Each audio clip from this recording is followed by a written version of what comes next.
Friends, welcome to my YouTube channel. आज हम लोग रामधारी गुप्ता खंड 1 से डिक्टेशन लिखेंगे। डिक्टेशन की स्पीड 100 वर्ड पर मिनट होगी। आप सभी लोग रेडी हो जाइए, डिक्टेशन स्टार्ट होगी 5 सेकंड बाद।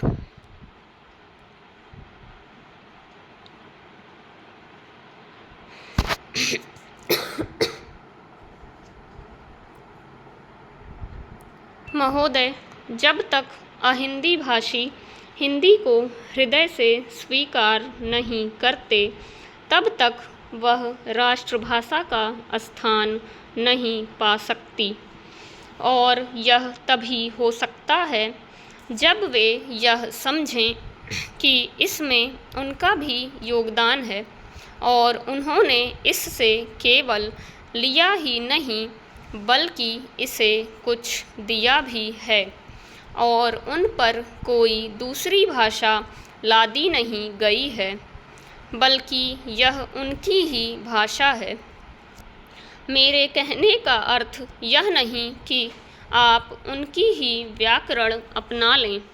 इसका अर्थ यही है कि आप उदारतापूर्वक जितना ले सकते हैं ले लें। भाषा इसी प्रकार बन सकती है। यह भी आवश्यक नहीं है कि उसको स्वीकार करने पर आप वही लिखना आरंभ कर दें, परंतु जो वे लिखें उसको आप गलत ना समझें। आज किसी भी भाषा का रूप वही नहीं है जो उसके प्रारंभिक काल में था। उसमें परिवर्तन होता रहता है। हिंदी के इतिहास में भी आपको यही बात मिलेगी।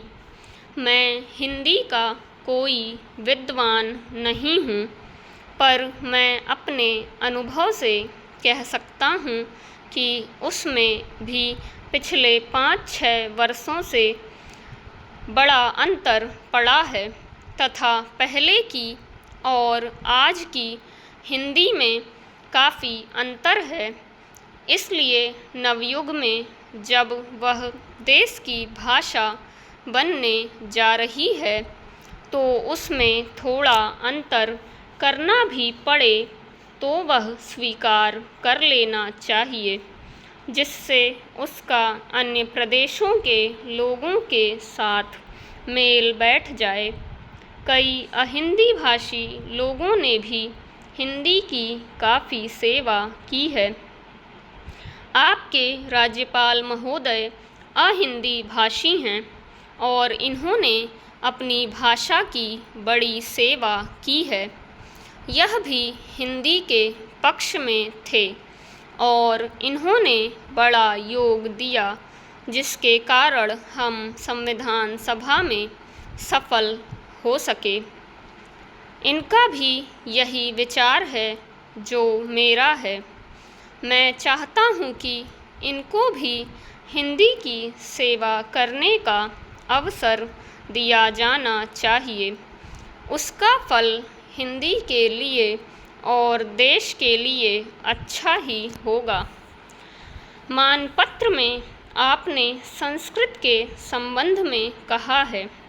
मैं मानता हूँ कि हमारे देश में संस्कृत का अध्ययन आवश्यक है, क्योंकि देश की सभी भाषाओं का स्रोत वही भाषा है।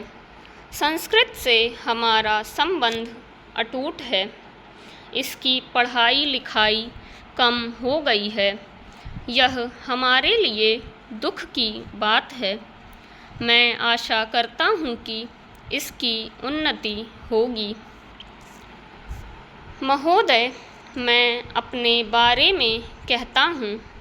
जब मैं छोटा था और कॉलेज में पढ़ रहा था तब रूस और जापान के बीच युद्ध छिड़ा। उस समय समाचार पत्रों में जापान के संबंध में बहुत सी बातें छपा करती थीं। उनमें एक बात यह भी थी कि जापान में समूरिया जाति के लोगों ने अपने सब अधिकार वहाँ के राजा को दे दिए थे। उसके बाद जापान बड़ी उन्नति कर सका। हम लोग यह पढ़कर आश्चर्य और सराहना करते थे। उससे बढ़कर हमारे यहाँ के लोगों ने स्वराज्य स्थापित होने के बाद 1-2 वर्ष में एक उदाहरण स्थापित करके दिखाया। हम भी अपने हजारों वर्षों के इतिहास को नहीं भूलेंगे। जो रियासतें अलग अलग स्थापित हो गई थीं और एक प्रकार से भारत कई टुकड़ों में बटा हुआ था, वे सब टुकड़े एक हो गए। आज ब्रिटिश भारत और देसी रियासतें मिलकर एक हो गई हैं। उसके बाद हमारे सामने यह प्रश्न आया कि भारत के लोग केवल स्वराज्य से ही सुखी नहीं हो सकते, उनको किसी न किसी प्रकार सुखी बनाना है। इस संबंध में सरकार ने अपनी ओर से प्रायः सभी राज्यों में जमींदारी और जागीरदारी उन्मूलन के कानून उपस्थित किए और वे कानून पास हुए। प्रसन्नता की बात तो यह है कि बहुत से स्थानों में कानून उन लोगों की स्वीकृति से तथा उन लोगों की सलाह से पास किए जिनकी जमींदारी और जागीरदारी समाप्त हो जानी थी। यह भी देश प्रेम का उदाहरण है। उन लोगों ने अपनी संपत्ति का त्याग इसलिए किया कि उससे सारे देश को लाभ पहुँचे। वह काम भी लगभग पूरा हो गया और पूरा होता जा रहा है। हमारे सामने मार्ग प्रशस्त है और अब हमें इस पर चलने की शक्ति चाहिए।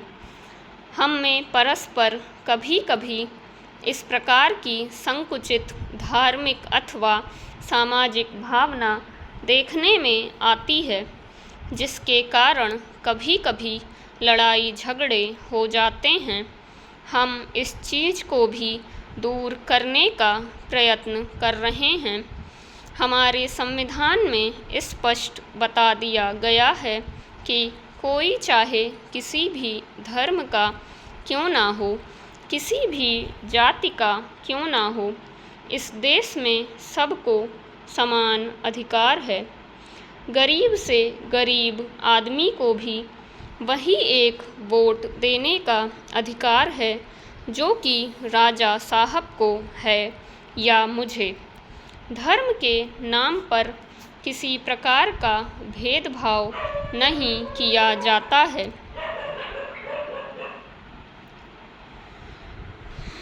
फ्रेंड्स, ये 800 शब्दों की डिक्टेशन है और ये 7 मिनट 55 सेकंड में बोली गई है। 100 वर्ड पर मिनट रखने की कोशिश की गई है स्पीड को। आप लोग इस डिक्टेशन की प्रैक्टिस करिएगा, इसकी आउटलाइन बनाने की कोशिश कीजिएगा। इसी के साथ मिलेंगे हम लोग नेक्स्ट वीडियो में। तब तक के लिए टेक केयर, बाय बाय।